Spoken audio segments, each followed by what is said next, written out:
सह यज्ञ याच्या खाली आघात, सह यज्ञ प्रजा सृष्ट्वा, विसर्गाचा स, प्रजा सृष्ट्वा, सृच्या खाली आघात, सृष्ट्वा, पुरोवाच च्या खाली आघात, प्रजापती, अनेन नच्या खाली आघात, प्रसविष्यध्व वीच्या खाली आघात, शियच्या खाली आघात, विष्यध्व, मेषवोस्त्विष्ट स्त्रीच्या खाली आघात, स्त्विष्ट कामधुक. पुन्हा एकदा बघा, सह यज्ञ याच्या खाली आघात, प्रजा सृष्ट्वा, विसर्गाचा स, सृष्ट्वा सृच्या खाली आघात, पुरोवाच च्या खाली आघात, प्रजापती, अनेन नच्या खाली आघात, प्रसविष्यध्व वीच्या खाली आघात, शियच्या खाली आघात, मेषवोस्त्विष्ट स्त्रीच्या खाली आघात, कामधुक. सह यज्ञ प्रजा सृष्ट्वा, सह यज्ञ प्रजा सृष्ट्वा, पुरोवाच प्रजापतिः, पुरोवाच प्रजापतिः, सह यज्ञ प्रजा सृष्ट्वा, पुरोवाच प्रजापतिः, अनेन प्रसविष्यध्व, स्वल्पविराम, अनेन प्रसविष्यध्व, मेषवोस्त्विष्ट कामधुक्, मेषवोस्त्विष्ट कामधुक्, अनेन प्रसविष्यध्व, मेषवोस्त्विष्ट कामधुक्. सह यज्ञ प्रजा सृष्ट्वा, पुरोवाच प्रजापतिः, अनेन प्रसविष्यध्व, मेषवोस्त्विष्ट कामधुक्. पूर्वी प्रजेसवे ब्रह्मा, यज्ञ निर्मोनी बोलिला, पावा उत्कर्ष यज्ञाने, हा तुम्हा कामधेनुची. पुरा सहयज्ञाः प्रजाः सृष्ट्वा, म्हणजे पुरा म्हणजे कल्पाच्या आरंभी, कल्पारंभी सहयज्ञाः प्रजा सृष्ट्वा, म्हणजे यज्ञासह प्रजेला उत्पन्न करून, प्रजापती उवाच, प्रजापती म्हणाला म्हणजे ब्रह्मदेव म्हणाला, अनेन प्रसविष्यध्वम एषः वः इष्टकामधुक् अस्तु, म्हणजे या यज्ञाच्या, अनेन म्हणजेच काय, या यज्ञाने काय करा तुम्ही सर्वजण, एषः वः म्हणजे तुम्ही काय करा, इष्ट कामधुक असतू, म्हणजे तुम्ही या यज्ञाच्या द्वारे स्वतःचा उत्कर्ष करून घ्या. हा यज्ञ इष्टदुक असतो, म्हणजे तुमच्या इच्छित मनोकामना पूर्ण करणारा हो. इच्छित कामना याचा अर्थ इथं असा घ्यायचा की योग्य गरजा तुमच्या मनामध्ये येतील त्या सगळ्या कामना पूर्ण होत अशा अर्थाने नाही, तर म्हणजे इच्छित मनोरथ पूर्ण करणारा हो. कल्पारंभी यज्ञासह प्रजेला उत्पन्न करून प्रजापती म्हणाला की या यज्ञाच्या द्वारा तुम्ही वृद्धीला प्राप्त व्हा, म्हणजेच काय, तुम्ही स्वतःचा उत्कर्ष करून घ्या आणि हा यज्ञ तुमचे मनोरथ, तुमच्या इच्छित कामना, योग्य कामना पूर्ण करणारा हो. आता इथे मगाशी आपण बघितलं प्रत्येक वेळेला की यज्ञ म्हणजेच काय, की यज्ञ म्हणजे स्वकर्म. मागच्या श्लोकामध्ये मी सांगितलं की स्वकर्म, वर्णानुसार, आश्रम धर्मानुसार तुमच्या वाट्याला आलेलं कर्म.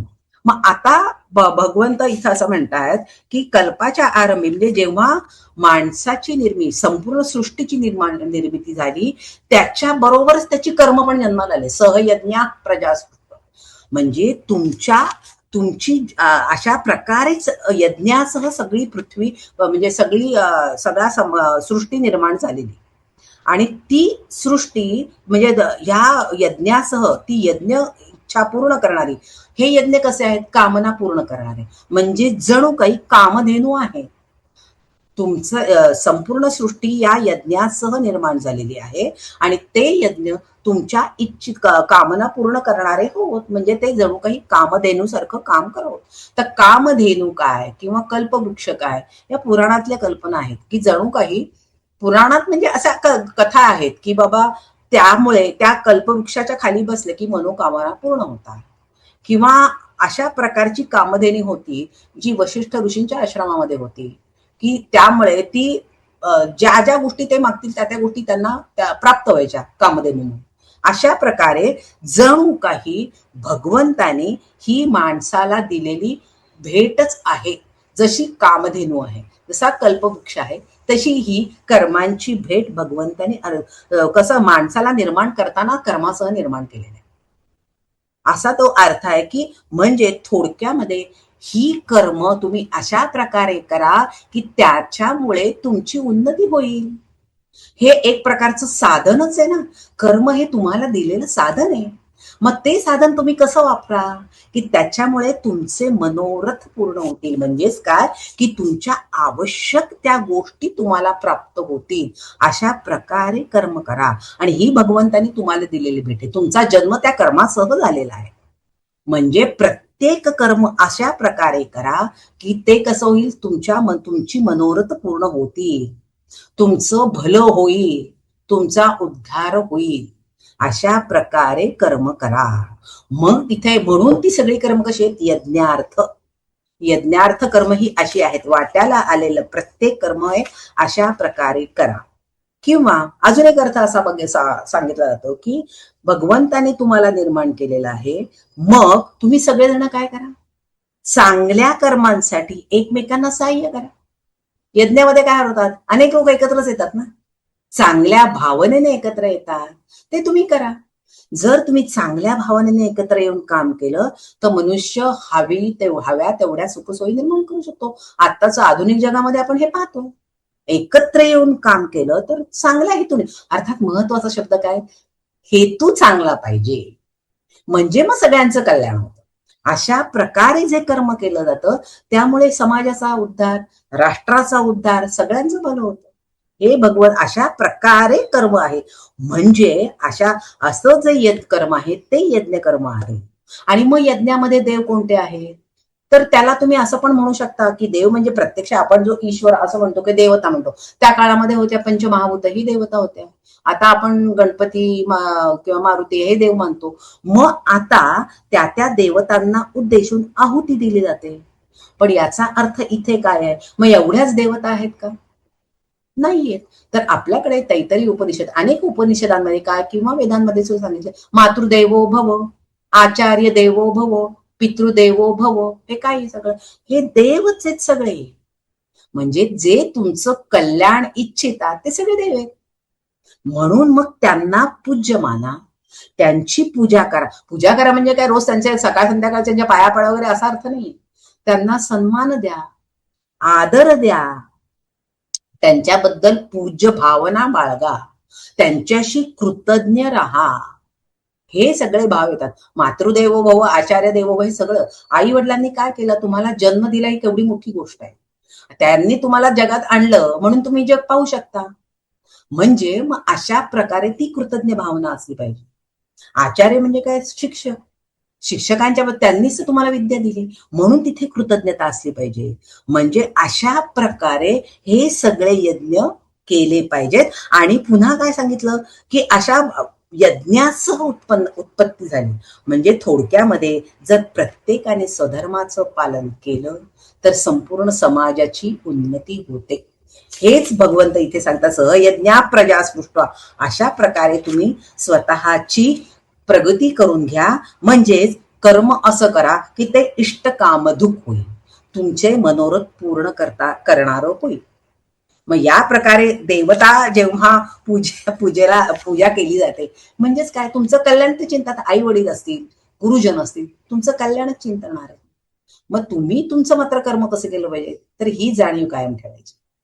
अशा प्रकारे कर्म केलं तर सगळ्यांचंच कर्म कसं होईल, इष्टकामधुक होईल. म्हणजे आपल्याकडे प्रत्येक वेळेला हे जे सांगितलंय ना की कर्म कसं करा, तर विनोबांनी ना याच्या प्रत्येक वेळेला याचा अर्थ कसा लावलाय बघा, की इथे ते म्हणतात की यज्ञ कर्म करा म्हणजेच काय करा, तर त्यांनी शब्दाचा अर्थ असा लावला की हे यज्ञरूप यज्ञ हा कामधेनू प्रमाणे तुमचे मनोरथ पूर्ण करणारा हो. म्हणजेच काय करा, शरीर परिश्रम निष्ठा असा त्यांनी शब्द वापरला. कसे करा, शरीराने असे कर्म करा म्हणजे थोडक्यामध्ये आपल्याला जे शरीर प्राप्त झालं आहे त्या शरीराचा वापर इतक्या उत्तम पद्धतीने करा. मग तो सृष्टीसाठी करा किंवा तो समाजासाठी करा. त्याचं उत्तम त्या शरीराने कर्म केलं पाहिजे किंवा त्यांना त्याच्यामुळे काय होईल, उत्तम मेहनत केली तर काय होईल, त्या शरीराचा एक तर तुमचं शरीर सुदृढ होईल, दोन्ही अर्थाने शरीराने कष्ट केल्यामुळे शरीर सुदृष्ट होईल. फॉर एक्झाम्पल शेतकऱ्याचं कर्म त्याने उदाहरण म्हणून घेतलंय की शेतकरी जेव्हा शरीर मेहनतीची कामं करेल तेव्हा त्या शेतामध्ये उत्पन्न होईल, चांगल्या प्रकारे होईल. आणि मग तो काय करेल, ते काही आपल्यासाठी ठेवून समाजाला देईल. कर्म कसं करायचं, सगळं स्वतःसाठी करायचं नाहीये, तर समाजाची सुद्धा जाणीव ठेवली पाहिजे. योग्य वाटा आपल्याकडे किती स्वतःला ठेवायचं, समाजाची याचं सुद्धा कोष्टक आहे आपल्याकडे. किती भाग कमवलेल्या गोष्टीतला किती 1/10 भाग आपल्याकडे ठेवायचा, पगाराच्या किंवा कुठल्याही भागाचा. म्हणजे ज्या ज्या मार्गाने तुम्ही गोष्टी मिळवता, फक्त आपल्याला अधिकार कशावर आहे, 1/10 असं दिलेलं आहे, आपल्याकडे सांगितलेलं आहे. बाकी सगळं जे आपण मिळवतो ना, ते हे समाजासाठी सृष्टीसाठी वापरलं पाहिजे. आणि विनोबा तेच सांगतात की अशा प्रकारे शेतकरी तेच करतो, स्वतःसाठी काही ठेवतो आणि उरलेलं काय करतो, समाजाला देतो, सृष्टीला देतो. आणि मग काय करतो, सृष्टीला देतो म्हणजेच काय करतो, थोडस बीज ठेवतो आणि ते करतो, परत करतो. म्हणजे काय, शेतामध्ये परत पेरतो. सृष्टीला परत करणं याचा अर्थ असा आहे, शेतामध्ये परत पेरतो. का? कारण का पुन्हा त्यातून निर्मिती होत असते. मग तो सगळ्यांना सगळ्यांचे वाटे देतो. म्हणजेच काय करतो, तर तो मजूर जे काम करतात त्यांना देतो, किंवा त्याच्या शेतावर पशुपक्षी येतात त्यांना खाऊ घालतो. बैल असतात, गाई म्हशी असतात त्यांना चारा देतो. प्रत्येकाला त्याचा त्याचा योग्य वाटा देतो आणि उरलेलं आपण खातो. आपल्या कहाण्या आपल्याकडे सांगितल्या जातात ना, त्याच्यामध्ये सुद्धा कितीतरी कहाण्या अशाच आहेत. देवाचा देवाच देतो, गाईचा गाईच देतो, उरलं सोरलं आपण खातो. ह्या सगळ्या कहाण्यांमध्ये उत्तर, याचा अर्थ काय, कर्तव्य कर्म कसं करा.